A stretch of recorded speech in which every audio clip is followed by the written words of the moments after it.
don't even know anymore, ladies and gentlemen.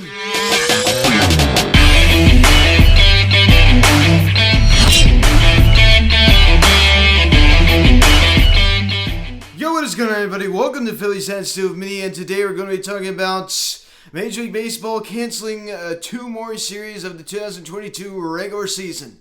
Now, guys, before I get into this video, please subscribe if you have not yet.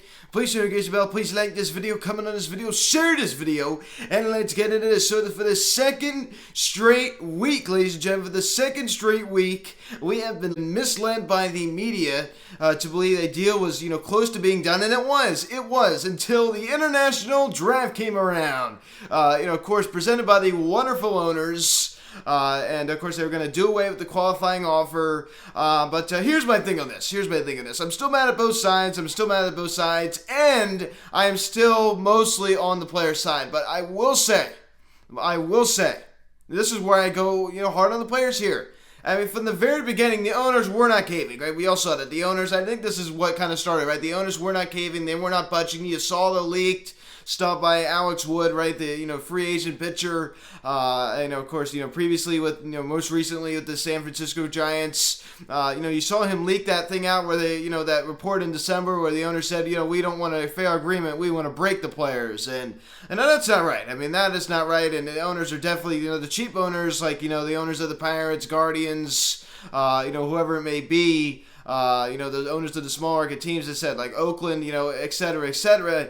But I tell you this right now. I mean, the owners finally caved on significant issues, whether it was the CBT. I mean, they really, came in on the, the pre-arbitration bonus pool. I mean, they caved on major concrete issues. They even caved with the expanded playoffs by going back to 12. They caved. They did the majority of the caving.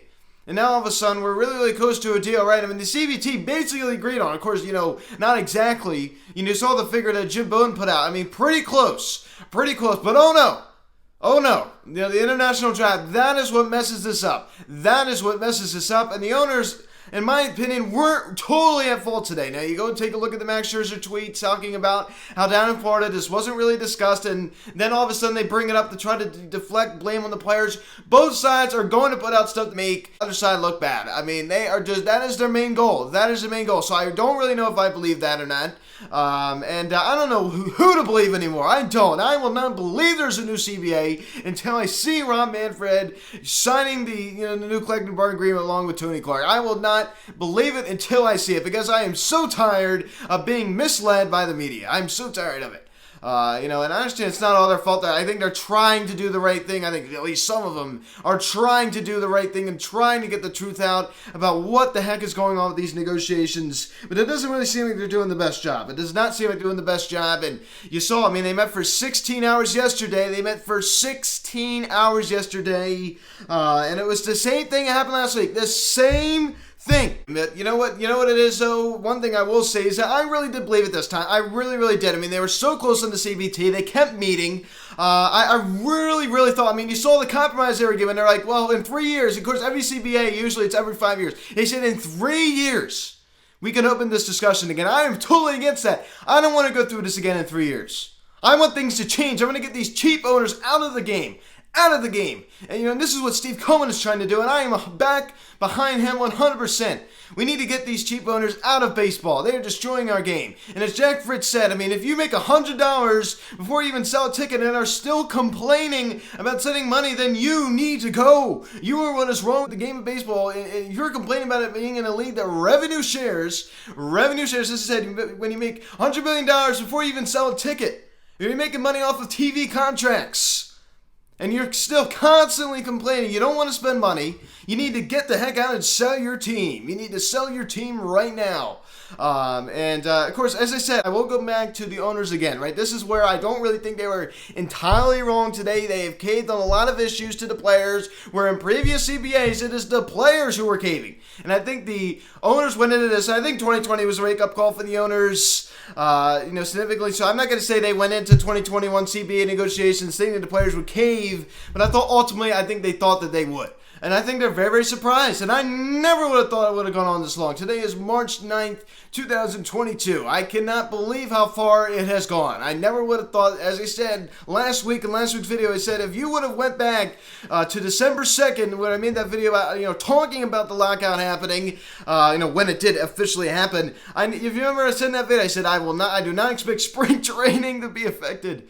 Oh boy, doesn't that sound funny now? And doesn't that sound like something that we wish would have been true? Of course, but honestly, it's given me such a bad taste in my mouth. The players, come on. The owners have given you so much leeway. As I said in my story today, the players are getting stuff. Especially with the CBT, the pre-arbitration bonus pool, the minimum salary, stuff that would be going, probably have to happen in 10 to 15 years from now. Look at all the stuff they're getting. The owners are caving significantly. This is where, today it comes down to the players. Come on. Now you go, as I said, you go back and took a look at the Max Scherzer tweet, how the owners, kind of fooled them with the international draft, saying, oh, it's not going to be a big issue. It's not really going to be a big issue. And now all of a sudden it's a big issue.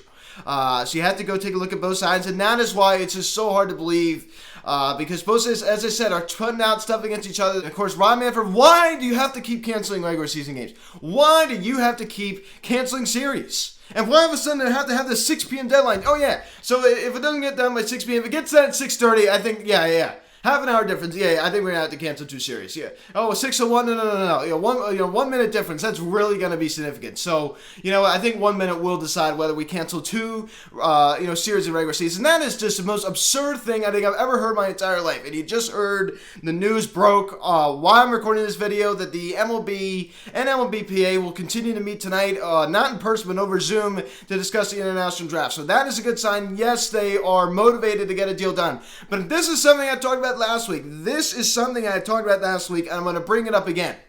Well, guess what? You know what else is an issue now? Not only do I have to agree to the CBA, and I'm not really all that worried about the CBA right now. I'm not. You take a look at it. This is very interesting. Listen to my point. I'm really not that worried about the CBA right now. You know why? Because they are very close, and they're going to work out this international draft. I'm not worried about it. You know what I'm worried about? Do you know what I'm worried about? Is how they're going to negotiate the season. Reminder, 2020. Right, they had to do this in 2020, and it was an absolute disaster. It was an absolute disaster. Do you really think, now hold on a second, now pipe down everybody, do you really think that the players are going to take prorated salaries and play a shortened season after the owners locked them out? Now forget about what the players did today about, totally just being very greedy, right? As I said with the international draft, and, as I said, they got the owners to cave on significant issues. Forget about that for a second. Do you really think, especially after 2020 when they got prorated salaries, not only that, but the owners locked them out? Of course, as I said, players will probably go on strike anyway, but you know what I mean? The owners locked them out. Do you really think they're going to sit there and be like, oh yeah, we'll take prorated salaries? No, it is an absolute disaster. Now they have to negotiate how many games they're going to play. Now they're going to have to negotiate mostly how they get paid. So now there's this extra layer of difficulty. And as I said last week, I said this is why it was so important to preserve the 162 game season to avoid this mess. And after last week, it seemed pretty official. Hey, 162 is not in play. And then all of a sudden today, oh boy, it's back in play. What's going on? What are we being told?